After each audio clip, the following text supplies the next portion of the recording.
राजनीतिक घटना हुई है उत्तर प्रदेश में, जहां अखिलेश यादव जो है पहले तो बरेली जाना चाहते थे, लेकिन प्रोग्राम चेंज कर दिया। फिर वो रामपुर गए और जो है उन्होंने आजम खां से मुलाकात की है, और शर्त ये थी आजम खां की कि अखिलेश यादव अकेले मुलाकात करेंगे, परिवार का कोई सदस्य नहीं होगा। देखिए पत्रकार जी, हकीकत ये कि अखिलेश यादव जी का जो भी राजनीतिक जीवन है वो स्वयं के संघर्ष से या त्याग से तो है नहीं।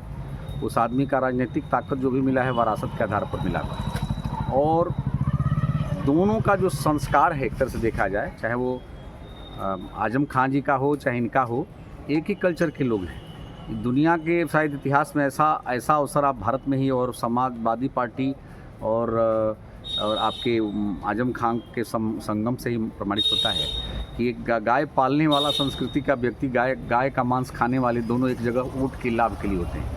इनके राजनीतिक जीवन में लाभ कैसे मिलेगा ये उद्देश्य होता है। समाज का भला कैसे होगा इसका कोई इनकी दृष्टि में, इनके जीवन में किसका कोई माने मतलब नहीं है। समाज के भला से मतलब नहीं है इनको, राजनीति में लाभ कैसे मिलेगा।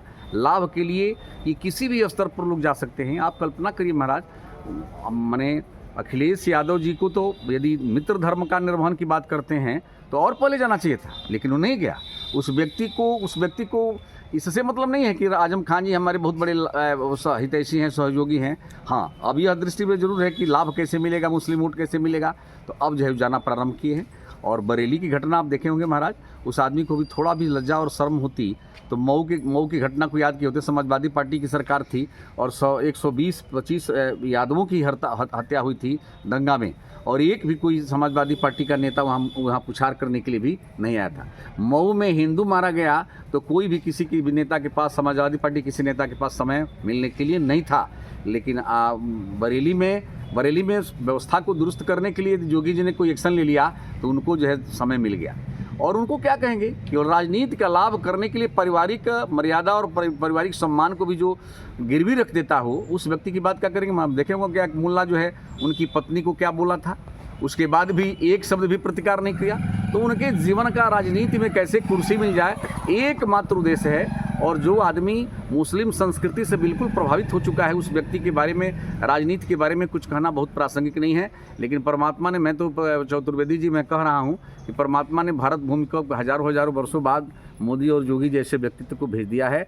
और मैं कह सकता हूँ कि भारत का यदि भाग्य विधाता कोई बनने वाला है, भाग्य विधाता बनने वाला है, हिंदू समाज को विश्व स्तर पर फिर विश्व गुरु की कल्पना को साकार करने वाला कोई व्यक्तित्व भारत की धरती को मिला है, तो वो जो मोदी जी हैं, और मोदी जी के बाद मान लीजिए योगी जी हैं। अच्छा, क्या आपको लगता है कि जिस तरीके से आजम खां और अखिलेश यादव की आज मुलाकात हुई, और आजम खां की ये शर्त थी कि अखिलेश यादव से वो अकेले मिलेंगे, उनके कोई परिवार का सदस्य नहीं होगा अखिलेश यादव का, तो कैसे देखते हैं इस चीज़ को? देखिए उसमें क्या है, आजम खान वो जानते हैं कि यदि परिवार के लोग हमारी भावना से, उनकी भावना से परिचित होंगे तो हो सकता है कुछ भेद पैदा करेंगे।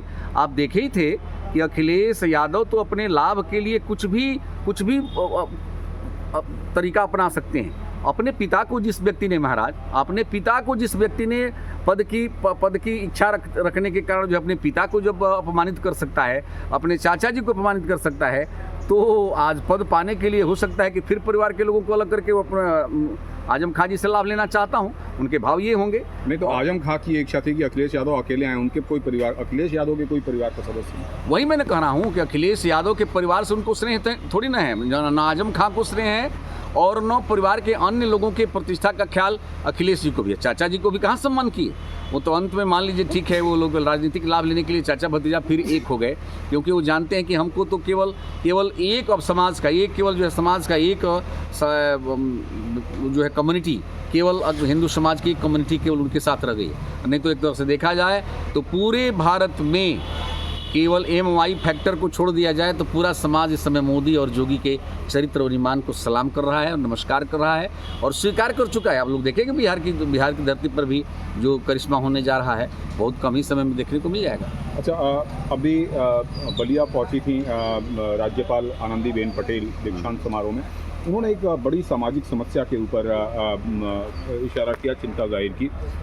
लिव इन रिलेशनशिप को उन्होंने बेहद जो है लड़कियों के लिए खतरनाक बताया और कहा कि उनका जीवन असुरक्षित रहता है, क्योंकि कई बार लड़कियां जो है वो किसी पुरुष मित्र के साथ रहने चली जाती हैं और गर्भवती होने के बाद बच्चे को जन्म देती हैं और उनका जो लिव इन पार्टनर है वो भाग जाता है छोड़ के, और ऐसे में उनकी लड़कियों की ज़िंदगी बर्बाद हो जाती है। तो लिव इन रिलेशनशिप को आप कैसे देखते हैं? ये पत्रकार जी, बिल्कुल कैसे देखने शब्द नहीं, जो सनातन धर्म संस्कृति और संस्कार है उसको छोड़ करके कोई भी अलग का आचरण प्रस्तुत कर रहा है तो मान लीजिए अपने जीवन को खतरे में डाल रहा है। हमारी भारतीय संस्कृति में कभी भी शादी के पहले लिव इन रिलेशनशिप का मतलब, हमारे यहाँ तो संस्कृति में ये बताया गया कि बेटी भी युवावस्था में हो तो पिता को भी जवान बेटी के साथ एक साथ रहना नहीं चाहिए, क्योंकि काम नीति कहती है कामातुराणाम नभयम न लज्जा।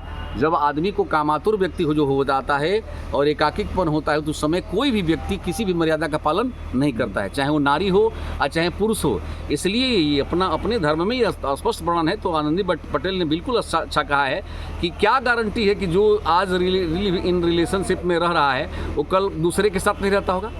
इसलिए ऐसे जो है सामाजिक एक तरह से पशु हैं जो भी लिव इन रिलेशनशिप में रह करके अपने को अपने जीवन में एक झूठा पर्दा डाल करके एक नया शब्द दे दिए हैं अंग्रेजों का। लिव इन रिलेशनशिप तो भारतीय संस्कृति में था ही नहीं, यह नया खोज है, वो भी अंग्रेजों का खोज है, विदेशी लोगों का खोज है। हमारे यहाँ तो लिव इन रिलेशन शब्द ही नहीं है। हमारे तो आजीवन आबद्ध रह करके संकल्पित होकर के जीवन रहने का संकल्प होता है।